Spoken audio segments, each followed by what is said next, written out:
Toxic Relationship, a real scary true story. The story begins with Samantha, a 27-year-old graphic designer, moving into a small, cozy apartment in the city after breaking up with her boyfriend, Ethan. Ethan had been charming when they first met, but over the years his behavior had grown increasingly controlling and manipulative. He isolated Samantha from her friends, monitored her phone, and often accused her of things she hadn't done. Leaving him had been the hardest thing she'd ever done, but Samantha was ready to start over. One evening, as Samantha was unpacking, she noticed a strange sensation, like she was being watched. She brushed it off, attributing it to exhaustion and nerves. But over the next few weeks, odd things began to happen. Her front door would be unlocked when she was sure she had locked it. Items in her apartment would be moved or go missing. The eerie incidents escalated when she started receiving anonymous text messages. "I see you. You can't escape me." At first, Samantha thought it was Ethan. She even went to the police, but they dismissed it, saying there was no evidence to tie him to the harassment. Frustrated but determined, she changed her phone number, installed a security system, and tried to focus on her work. But the texts didn't stop.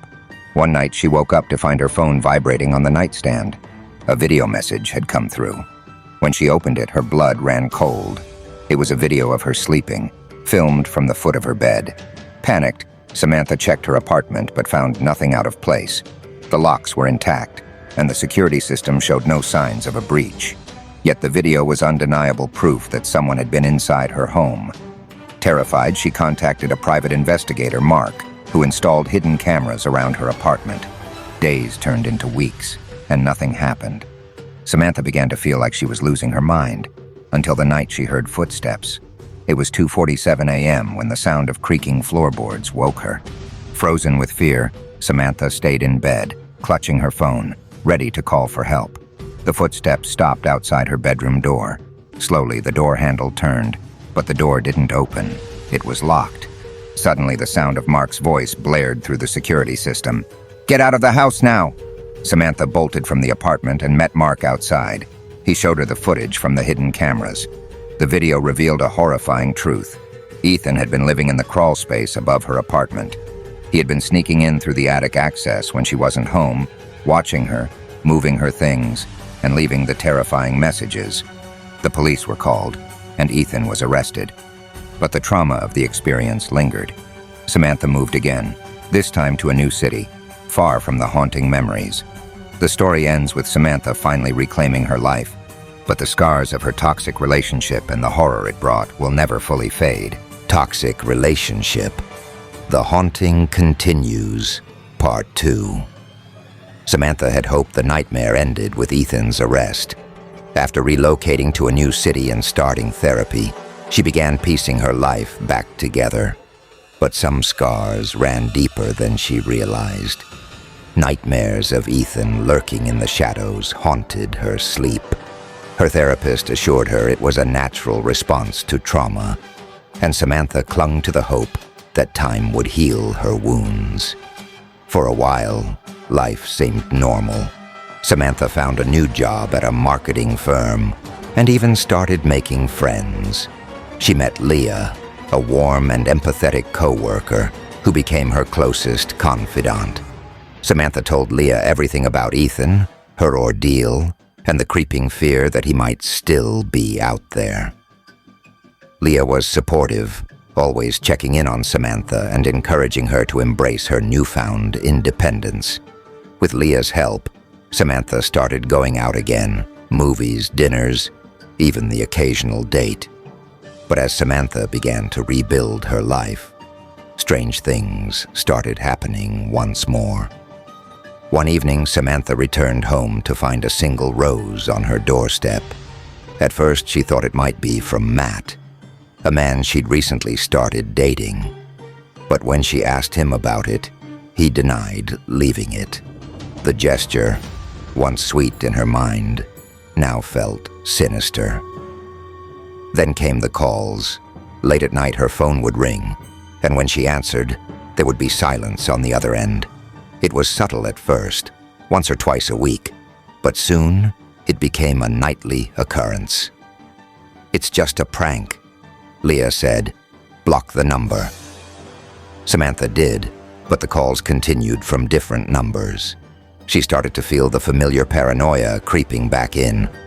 One night, as she sat in her living room, scrolling through emails, her TV suddenly turned on by itself. Static filled the screen, and then faintly, she heard it, a voice whispering her name. Samantha. She froze, staring at the screen. Her hands trembled as she turned the TV off.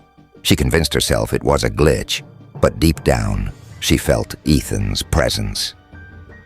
The next day, Samantha installed a new security system and began double-checking every lock before going to bed. But her sense of safety had already begun to unravel. A week later, Leia invited Samantha over for dinner. Desperate for company, Samantha eagerly accepted. As they sat on Leia's couch, sipping wine, Leia hesitated before speaking. "I need to tell you something," Leia said. "It's about Ethan." Samantha's heart stopped. "What about him?" Leia explained that she had done some digging. Ethan had been released on bail a few weeks ago.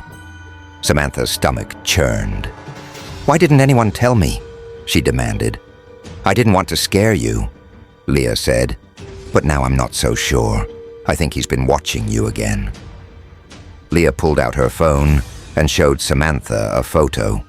It was blurry, taken from a distance, but it clearly showed Ethan standing across the street from Samantha's apartment. That night, Samantha barely slept. She felt trapped, suffocated by the fear that Ethan was still out there, waiting for the right moment to strike. She considered moving again, but Leia convinced her to stay, promising to help her. But the haunting escalated. One night, Samantha woke up to the sound of her apartment door creaking open. She froze in bed, her heart pounding. She grabbed the baseball bat she kept by her bed and tiptoed into the living room. There was no one there. But on the coffee table was a note, scrawled in Ethan's handwriting. "You'll never escape me." Terrified, Samantha called the police. They searched the apartment but found no signs of forced entry. Once again, she was left feeling helpless. The next day, Leia suggested they stay together for safety. Samantha agreed, moving in with Leia temporarily. For a while, it seemed like the right choice, but Samantha couldn't shake the feeling that something was off. Leia began acting strangely, locking doors when Samantha wasn't home, making cryptic comments about trust and betrayal. One night, Samantha overheard Leia on the phone. "Don't worry," Leia whispered. "She's not going anywhere." Samantha's blood ran cold. Could Leia be working with Ethan? Determined to find answers, Samantha searched Leia's apartment while she was out. In the back of Leia's closet, she found a shoebox filled with photos of herself.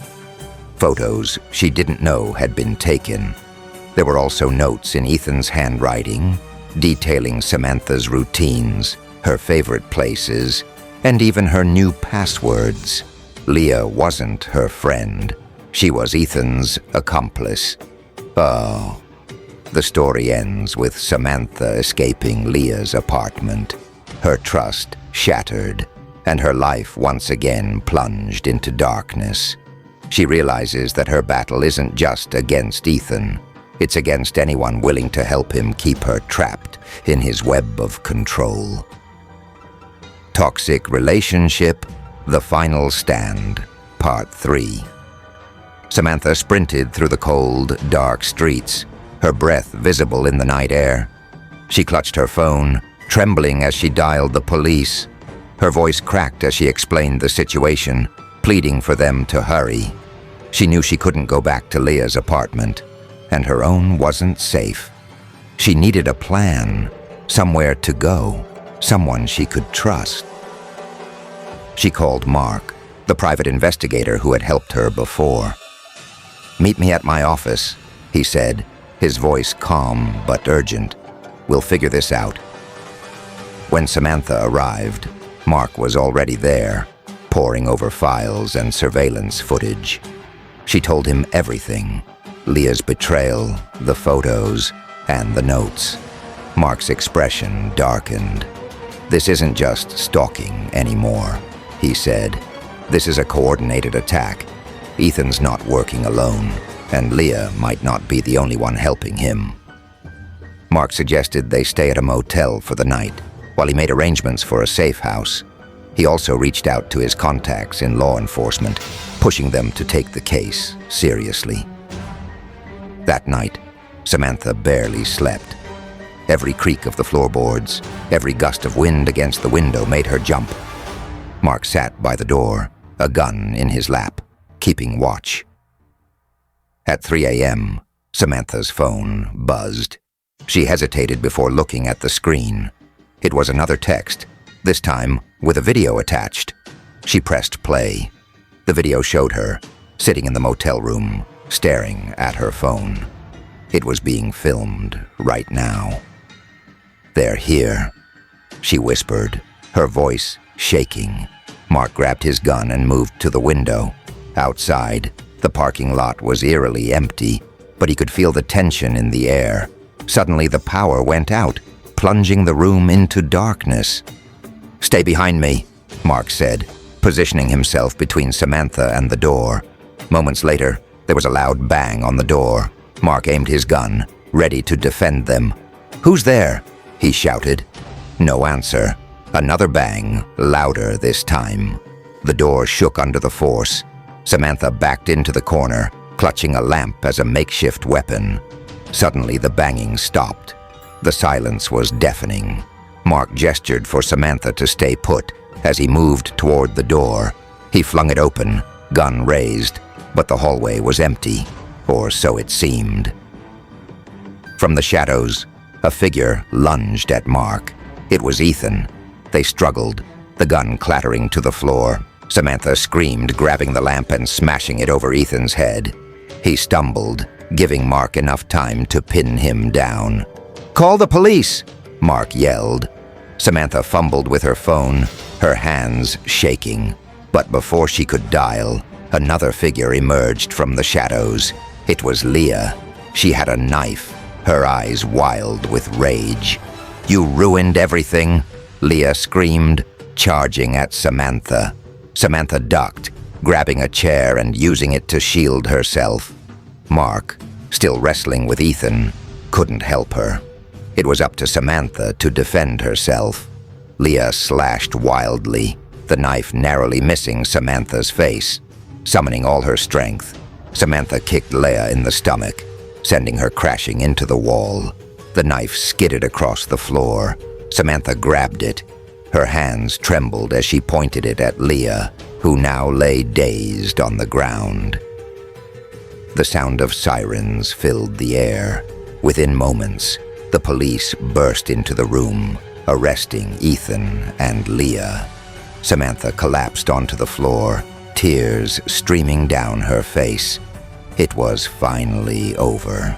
In the days that followed, Samantha learned the full extent of Ethan's plan. He had manipulated Leah into helping him, preying on her insecurities and loneliness.